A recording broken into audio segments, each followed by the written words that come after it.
안녕하세요. 슬기로운 메디컬 생활 소원을 말해봐 닥터진이 척추외과 신경외과 전문의 전철진 실장과 함께하겠습니다. 네, 안녕하세요. 안녕하세요. 전철진입니다. 네, 오늘은 네, 디스크 관련해서 궁금하신 분들 중에서 네. 이거 가장 많이 궁금해하시고 가장 많이 아마 질문을 받지 않으셨을까 해요.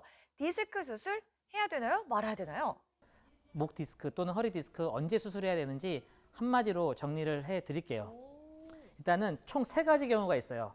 이 세 가지 경우에 해당하면 적극적으로 수술을 해서 완치되는 것을 노려라. 근데 이 세 가지가 아니라면 한 번 더 고민하고 수술이 아닌 다른 방법도 한번 생각해 봐라. 이렇게 좀 말씀을 드릴게요. 네. 첫 번째는 마비 증상입니다. 목 디스크 같은 경우에는 팔이나 또는 손, 어깨 이런 데에 마비가 올 수가 있어요. 허리 디스크 같은 경우에는 이 발목이나 이 걷는 게 마비가 올 수도 있거든요. 이 마비가 온 경우에는 주저하지 말고 적극적으로 수술하는 것을 제가 권해드립니다. 네. 왜냐하면 수술을 하지 않고 치료하더라도 그 마비 증상이 좀 풀릴 수도 있어요. 그런데 처음부터 수술하지 않는 경우에 그 회복되는 게 좀 더디거나 아니면은 그 전체적으로 좀 회복이 덜 될 수가 있기 때문에 마비가 오는 경우에는 적극적으로 수술을 고려해라. 네.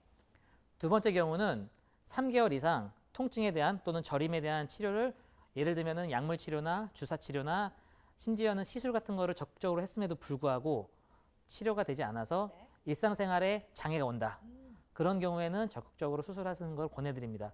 왜냐하면 그런 경우에 수술하지 않고 일반적인 치료를 할 경우에는 그 일상생활을 계속 못하고 그게 장기화될 가능성이 크거든요. 그렇기 때문에 이런 수술 이외의 방법으로 치료를 했음에도 불구하고 일상생활을 하지 못할 정도로 통증이 심한 경우에는 수술을 적극적으로 권해라입니다. 네. 마지막 세 번째는 똥오줌을 가리지 못할 때. 물론 요거는 이제 허리 디스크에 관한 경우인데요. 허리 디스크 같은 경우에는 마미총 증후군이라고 해서 보시게 되면은 이 여기서 노란 게 신경이거든요. 신경이 이 뼈 사이사이 디스크 사이사이를 지나가는데 보시게 되면 가운데 굵은 노란색으로 굵은 선이 지나가요. 이게 우리가 척수라고 말하는 거고요.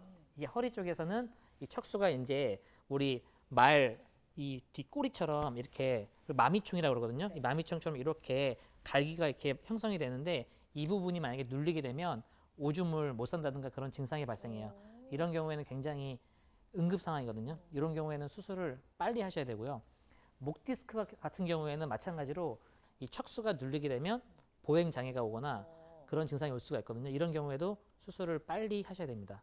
그래서 정리해서 말씀드리면 마비가 있는 경우, 그다음에 3개월 이상 수술 이외의 치료를 했는데 일상생활에 장애가 될 정도로 통증이 심하게 유지되는 경우, 세 번째는 이 척수가 눌리거나 마미총에 눌려서 오줌을 못 싸거나 보행 장애가 오는 경우, 이렇게 세 가지로 말씀드릴 수가 있을 것 같습니다. 네, 지금 닥터 진이가 말씀해주신 세 가지 증상이 느껴지시는 분들께서는 디스크 수술 한번 고려해 보시고요. 더 자세하게 궁금한 거는 병원에서 상담을 받아보시면서 함께 하시면 좋을 것 같습니다. 다른 질문들 있으시다면 저에게 질문 많이 남겨주세요. 감사합니다.